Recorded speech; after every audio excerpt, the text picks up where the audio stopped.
बच्चों, ज्ञानदायिनी क्लासेज में मैं सरोज सावंत आपका स्वागत करती हूँ। बच्चों, आज की हिंदी क्लास में हम 12th क्लास की हिंदी बुक वितान भाग 2 के पार्ट 2 जूझ, जो आनंद यादव जी द्वारा लिखित है, उस पार्ट के हम MCQs करेंगे। इससे पहले हम इस पार्ट की समरी समझ चुके हैं और इसके क्वेश्चन आंसर भी कर चुके हैं। आशा करती हूँ कि आपने वो वीडियो देख ली होगी। यदि नहीं देखी है तो उसका लिंक मैं डिस्क्रिप्शन बॉक्स में डाल दूँगी और वो आपको चैनल की प्लेलिस्ट पर भी मिल जाएगी, आप आराम से देख सकते हैं। तो आइए इसके MCQ शुरू करते हैं।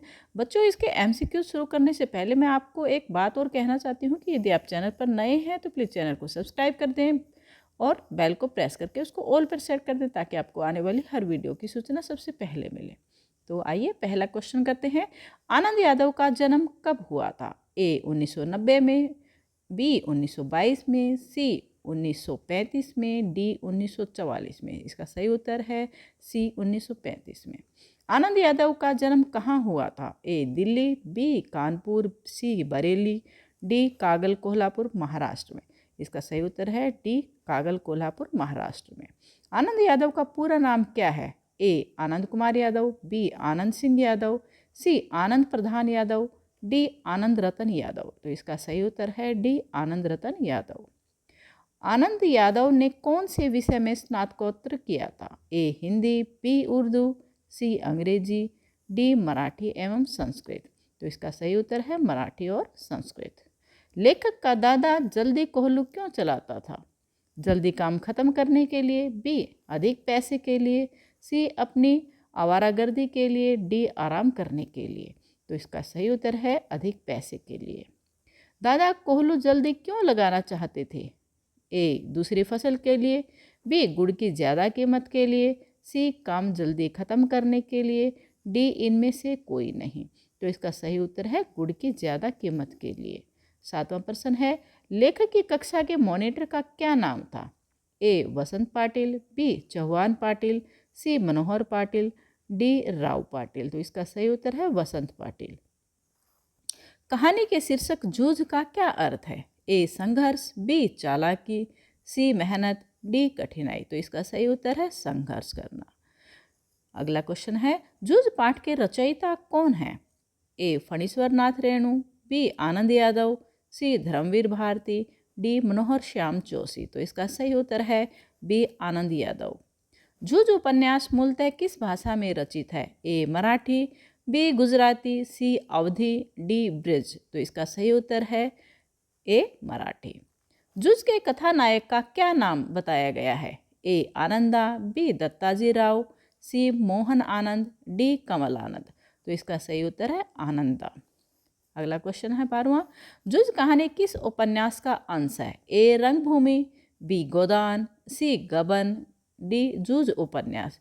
तो इसका सही उत्तर है D जूझ उपन्यास। अगला प्रश्न है 13वां, जूझ उपन्यास किस श्रेणी का उपन्यास है?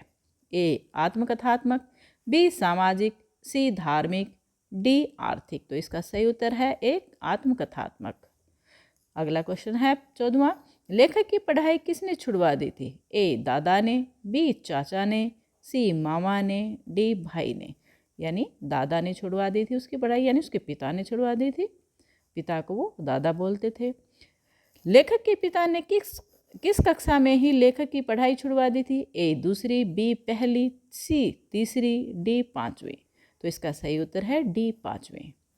पाठशाला जाने के बाद लेखक ने सबसे पहले किससे की? A दादा से, B माँ से, C दत्ताजी राव से, D सौंदलगेकर से। तो सबसे पहले उन्होंने अपनी माँ से बात की थी। इसका तो सही उत्तर है B माँ से।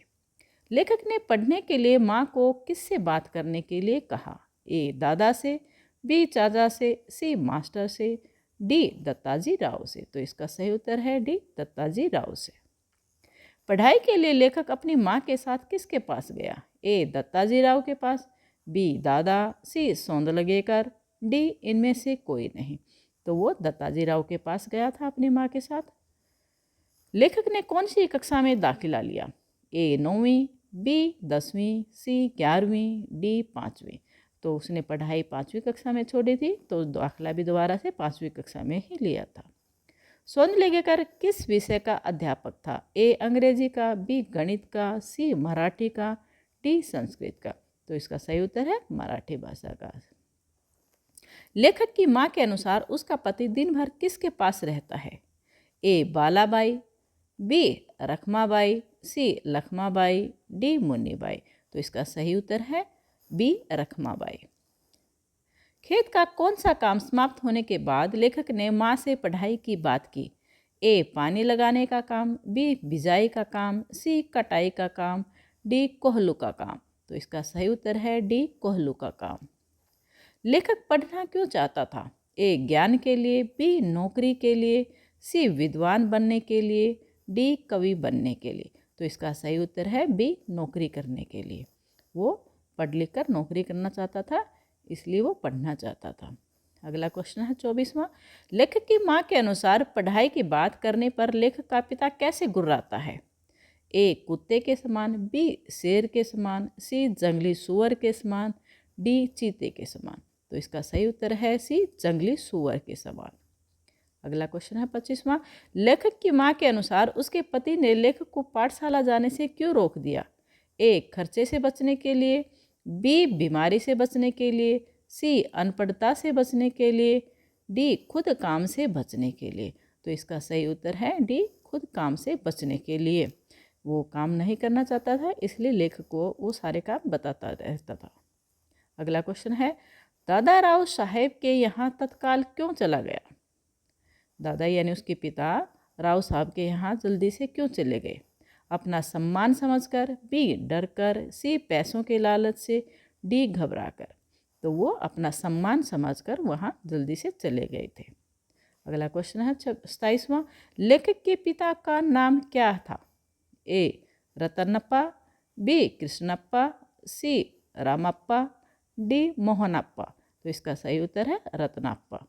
तो आनंद यादव का नाम भी जैसे उनके बीच में उसके पापा का नाम साथ में है। आनंद क्या था? आनंद रतन यादव, ठीक है ना। अगला क्वेश्चन है पाठशाला भेजने से पहले दादा ने लेखक से क्या वचन लिया? स्कूल जाने से पहले खेत में काम करना, बी ढोर चराना, ढोर यानी जानवर या भैंस वगैरह चराना, और सी ज़्यादा काम होने पर पाठशाला से गैर हाजिर होना, डी उपरोक्त सभी। तो इसका सही उत्तर है उपरोक्त सभी। ये एक सभी काम करने के लिए उन्होंने कहा था। शर्त के अनुसार पाठशाला जाने से पहले लेखक को सवेरे कितने बजे तक खेत में काम करना होता था? ए 10 बजे तक, बी 9 बजे तक, सी 11 बजे तक, डी 8 बजे तक। स्कूल का समय 11 बजे था, तो 11 बजे तक वो खेत में काम करता था। अगला क्वेश्चन है स्कूल से छुट्टी के बाद लेखक को कितने घंटे पशु चराने होते थे? ए 2 घंटे, बी 3 घंटे, सी 4 घंटे, डी 1 घंटा। तो इसका सही उत्तर है डी 1 घंटा। लेखक ने कौन सी कक्षा में दाखिला लिया? ए 9वीं, बी 10वीं, सी 11वीं, डी 5वीं। तो दाखिला उन्होंने ले 5वीं क्लास में लिया था। लेखक को 7वीं तक कौन पढ़ाना चाहता था? ए दादा, बी भाई, सी माँ, डी इनमें से कोई नहीं। तो उनकी माँ उन्हें 7वीं कक्षा तक पढ़ाना चाहती थी। लेखक के कक्षा का अध्यापक का क्या नाम था? ए वसंत, बी सौंदलेकर, सी मंत्री, डी मोहन। तो इसका उत्तर है बी सौंदलेकर। मराठी भाषा की कविताओं के अलावा सौंदलेकर मास्टर को किस भाषा की कविताएं कंठस्थ थी यानी मुजबानी याद थी? ए गुजराती, बी हिंदी, सी संस्कृत, डी अंग्रेजी। तो उनको अंग्रेजी की कविताएं याद थी। मास्टर लेखक को क्या कहकर बुलाते थे? ए आनंदा, बी श्याम, सी कुमार, डी लल्ला। तो उन्हें सभी आनंदा कहकर पुकारते थे। जुज गाने से लेखक की किस प्रवृत्ति का उद्घाटन हुआ है? ए पढ़ने की प्रवृत्ति का, बी कविता करने की प्रवृत्ति का, सी लेखन प्रवृत्ति का, डी संघर्षमयी प्रवृत्ति का। तो इससे उनकी संघर्षमयी प्रवृत्ति का उद्घाटन हुआ है।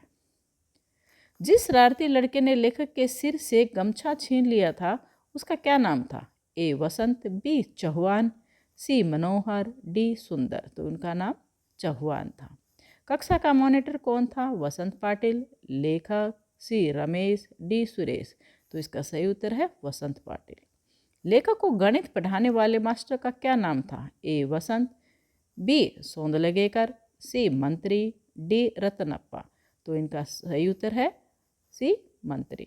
पढ़ाई में सुधार के लिए लेखक ने किसका अनुसरण किया? ए वसंत पाटिल का, बी अध्यापक का, सी दादा का, डी इनमें से कोई नहीं। तो वो वसंत पाटिल के साथ मिलकर पढ़ाई करता था, जिससे उसकी पढ़ाई में सुधार हुआ। वसंत पाटिल कौन था? उसकी कक्षा का मॉनिटर था, जिसके पास बैठकर वो पढ़ाई करता था। लेखक के दादा यानी पिता की कैसी प्रवृत्ति थी?